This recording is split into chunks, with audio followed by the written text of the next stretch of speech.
मंडळी, अधिक महिन्यानिमित्त सगळ्यांकडे पूजेची व्रतवैकल्यांची लगबग आहे. कोणी जावयांना मान देत आहे, कोणी वेगवेगळ्या पूजा करत आहे, नामस्मरण आहे आणि दीपदानसुद्धा केले जात आहे. आज आपण 33 वातींची सूर्यनारायण वात कशी बनवायची ते बघणार आहोत.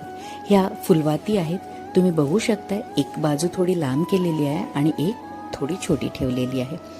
ह्या सगळ्या फुलवाती तयार केल्यानंतर त्याला आपल्याला हळद लावून घ्यायची आहे. 1 चमचा दुधामध्ये थोडी हळद पावडर घातली होती आणि तेच आपल्याला एका बाजूने लावून घ्यायचं आहे. आता ह्या सगळ्या एकत्रित फुलवाती घ्यायच्या आहेत. त्याला वरून थोडंसं दूध लावायचं आहे आणि परत कापूस लावायचा आहे, जेणेकरून आपण वात ज्या वेळेला प्रज्वलित करणार तर व्यवस्थित पेटेल. बस थोडंसं वाळल्यानंतर ह्या सगळ्या एका ताटलीमध्ये आपल्याला लावून घ्यायच्या आहेत आणि दीप प्रज्वलन करायचं आहे.